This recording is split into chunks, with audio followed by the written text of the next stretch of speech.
Si Barbie Imperial ay kilala sa kanyang kagandahan at mga pagsabak sa iba't ibang proyektong telebisyon at pelikula, ngunit sa likod ng kanyang tagumpay, naroroon ang mga lalaking naging bahagi ng kanyang buhay.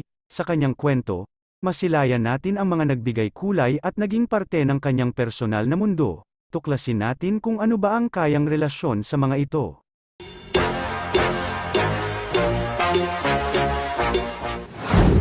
Mga lalaki sa buhay ni Barbie Imperial.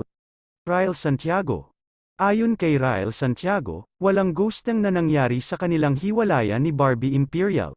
Hindi lihim sa publiko na si Ryle Santiago at si Barbie Imperial ay nagkaroon ng pag-iibigan noon. Sa inulunsad ng isang media ay tinanong ang batang kapamilya actor-dancer tungkol kay Barbie Imperial. Ayon sa kanya, ipinagmamalaki niya ang actress dahil sa isang big break na kanyang na-achieved sa showbiz career. Naitanong din kay Ryle Santiago kung ano ang kanyang ugnayan kay Barbie Imperial noon. Ayon sa kanya, matagal na silang magkaibigan at nagkaroon sila ng relasyon na tumagal ng mahigit 1 taon. Nang tanungin tungkol sa dahilan ng kanilang hiwalayan, ipinaabot ng miyembro ng hashtags na marami silang hindi napagkakasunduan, ngunit walang masamang nangyari. Binigyang diin niya na lumaki sila ng magkasama at mananatili bilang magkaibigan. Sa kasalukuyan, pareho silang nakatuon sa kanilang showbiz career at sa mga oportunidad na dumadating sa kanilang buhay. Paul Salas. Nauwi sa pisikalan ang relasyon ni Paul Salas kaya sila naghiwalay, ito ang mariin sinabi ni Barbie. Noong ika-14 ng Hulyo, nagulat ang mga tagahanga ng aktres sa Twitter nang mag-post siya tungkol sa pang-aabuso sa kanya ng pisikal. Nakasaad dito and mensahe, girls, just because mahal mo ang isang tao pero sinasaktan kayo physically, hindi pwedeng patuloy yan. Sumunod ay ini-upload ni Barbie ang mga larawan sa kanyang Instagram account na nagpapakita ng pasa sa kanyang mga braso at dibdib. Ngunit bago pa man matapos ang araw na iyon, tinanggal ng aktres ang mga nasabing post mula sa kanyang mga social media feeds. Ngunit isa sa mga tagahanga ni Barbie ang nakakuha ng screenshot ng kanyang tinanggal sa social media posts at ito ay ibinahagi sa kanyang Twitter fan account. Sa Instagram, isang tagahanga ang nag-aakusa na si Paul Salas ang pinap-onto ng aktres, ang dating boyfriend ni Barbie ang siyang may pang-aabusong pisikal. Sa kabila ng nangyari kay Barbie, inaamin ng aktor na si Paul Salas na matagal bago nawala ang kanyang sama ng loob sa kanyang dating kasintahan. Sa interview sa Fast Talk with Boy Abunda, ibinahagi niya ang tungkol sa takot at trauma mula sa kanyang nakaraang relasyon. Bagamat walang binanggit na pangalan, malinaw na tinutukoy niya si Barbie Imperial sa kanilang pag-uusap ni Boy. Kaakibat ng kanyang pag-amin sa trauma sa past relationship ay ang trauma rin na nadulat sa kanya ng paghihiwalay ng kanyang mga magulang noong bata pa siya. Noong pandemic lang rin daw na-realize ni Paul ang mga ito na nadala niya pala nang hindi siya aware sa kanyang pakikipagrelasyon. Kaya raw dumaranas siya ng takot o trauma kapag iniwan siya ng kanyang girlfriend noon. Dito, tinanong ang binata tungkol sa kanilang nakaraang relasyon ang tungkol sa nagtapos ng magulo dahil sa mga kwento na lumabas sa publiko. Inamin niya na noong mga panahong iyon, totoong toxic siya dahil sa kanyang trust issues at madalas na tamang hinala. Kamakailan lang, kinumpirma niya na nawala na ang sama ng loob at panghihinayang na nararamdaman niya sa kanyang dating kasintahan. JM De Guzman. Nagsimula maging malapit sina JM at Barbie matapos magkatambal sa araw-gabi. Sa panahon na yun, sila ang naging sentro ng usapan at chikahan dati, lalo na sa mga sweet gestures mula ng pag-attend ng ABS-CBN Ball ng magkasama. Gaya ng ipinakitang video na ibinahagi ng aktor para sa kanyang mga followers sa social media, ang aktor ay nagdulot ng kilig, nang diretsahang sabihin sa kanyang ka-eksena na si Barbie Imperial na nais niyang maging isang boyfriend ng aktres. Lumipas ang 3 araw noong huling magkasama sina De Guzman at Imperial. Sa kanyang caption sa larawan na ibinahagi ni De Guzman, ginamit niya ang quote, "Friends, lovers, or nothing. There can only be one." Sa panayam kay Barbie sa dating talk show ng ABS-CBN na Tonight with Boy Abunda, TWBA, noong 2019, ibinahagi ng aktres ang kwento ng kanilang relasyon ni JM. Matapos maghiwalay noon si Barbie at ang kanyang dating nobyo na si Paul Salas, ay nandoon raw palagi si JM sa kanya.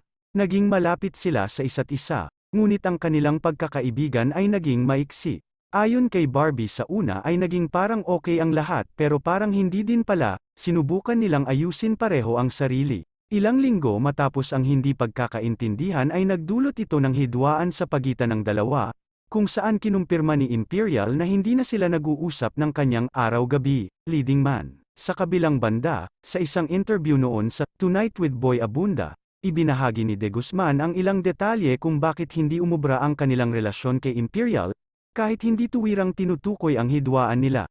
Nagsimula siyang magkwento na sinubukan niyang ligawan siya matapos ang kanilang palabas. Baka pwedeng maging magkaibigan muna tapos tingnan natin kung ano ba pwede mangyari. Pero ang aktor ay nakaramdaman ng pressure sa trabaho, kasama na din ang pressure para sa aktres at ang lahat ay hindi umayon sa kanila. Matapos ang kanilang hindi pagkakaintindihan ay naayos naman ang mga bagay-bagay, kahit na sinabi ni na JM De Guzman at Barbie Imperial na naayos na ang kanilang mga issue, ay hindi pa rin maitatanggi na ang kanilang relasyon ay apektado. Ito ay nagdulot ng pagtataka sa ilan sa kanilang mga tagahanga kung ano talaga ang nangyari. Diego Loizaga, nagkakilala sila noong 2018 at naging magkaibigan, nasabi din ng aktres na noon pa man ay crush niya ang aktor. Madalas silang lumabas at mag-beach trips, ngunit laging kasama ang mga kaibigan. Nang mag-break siya ng 2 taon sa showbiz, nagpatuloy sila ni Barbie sa komunikasyon. Palagi siyang nangungumusta sa kanya. Ngunit sa kadahilang hindi madaling magkita dahil sa pandemya ay nagkaroon sila ng alternative para mag-bonding gaya ng naglaro sila ng Call of Duty online. Matapos ang ilang buwan noong ika-1 ng Enero taong 2021, ipinaalam ni Diego sa Instagram na sila ni Barbie ay opisyal ng magkasintahan. Nag-upload ng larawan na aktor na magkayakap sila sa tabing dagat at nagbahagi ng mensahe, "Maligayang bagong taon sa ating dalawa, salamat sa pagpapamahal sa pagtatapos ng aking 2020 na hindi ko malilimutan. Terra na 2021, smiley face." Sa bahagi naman ni Barbie, ipinamahagi niya ang kasiyahan niya sa pagkakatagpo ng pag-ibig at pagkakaibigan kay Diego. Inamin pa ng aktor na lubos siyang umiibig at had marriage as their end goal.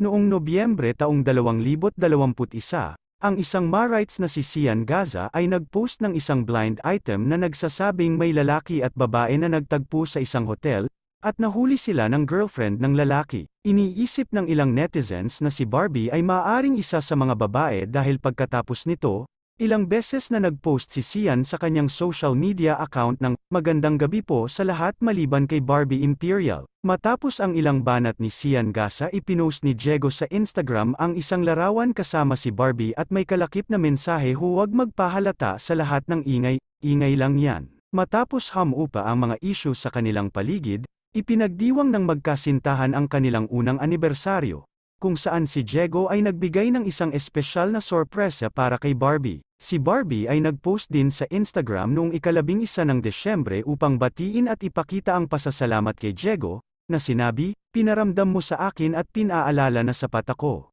Gayunpaman, noong Pebrero taong 2022, kinumpirma ni Barbie sa ABS-CBN na hiwalay na sila ni Diego, ngunit nananatili silang magkaibigan.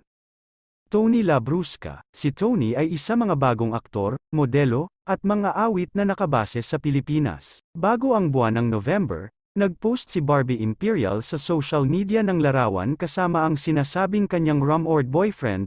Ang mga larawan ay naginanap sa isang event na Halloween party. Ang dalawa ay walang inaamin tungkol sa kanilang relasyon maliban sa kanilang pagkakaibigan. Muli naman nakita magkasama ang dalawa noong naglakad sila red carpet ng ABS-CBN Ball ng magkasama. Richard Gutierrez, ang dalawa ngayon ay pinag-usapan na may relasyon matapos silang makitang magkasama at magkatabi sa isang gastropub sa Alabang, Muntinlupa. Ang dalawa ay dating nagkatrabaho sa isang dating programa ng ABS-CBN na FPJs ang Probinsyano. Ang aktor ay wala pang pinapahayag tungkol sa estado ng kanyang relasyon sa kanyang hiwalayan ng kanyang asawa na si Sara Labati. Nanatiling tahimik ang dalawa kung sila'y tuluyan ng naghiwalay. Pero sa isang banda, si Richard ay nakitang kasama ay Barbie sa isang pagtitipon kasama ang mga kaibigan. Ito ay matapos makita sa isang video na ipinost sa TikTok. Ang netizen ay nagbahagi ng mga screenshot tungkol sa isang pag-uusap ng isang nagpadalang hindi naman nagpakilala. Nakasaad dito na ang dalawang sikat na personalidad ay sabay dumating, ang star ng Iron Heart, na noon ay may suot na tinted eyeglasses. Dagdag pa niya na nakita itong tinututukan ang aktres sa buong gabi. Sa isa pang video, nakita si Richard at Barbie na nag-uusap ng may malakas na boses. Pagkatapos, ay nakita ang aktor kung saan ito ay sumang-ayon sabay tango. Matapos ang mga pangyayari, hindi pa nagbigay ng pahayag ang dalawa na kuhanan ng video. Ang mga video ay lumitaw sa kapanahunan ng mga haka-haka tungkol sa hiwalayan relasyon ni Richard at Sara Laboti.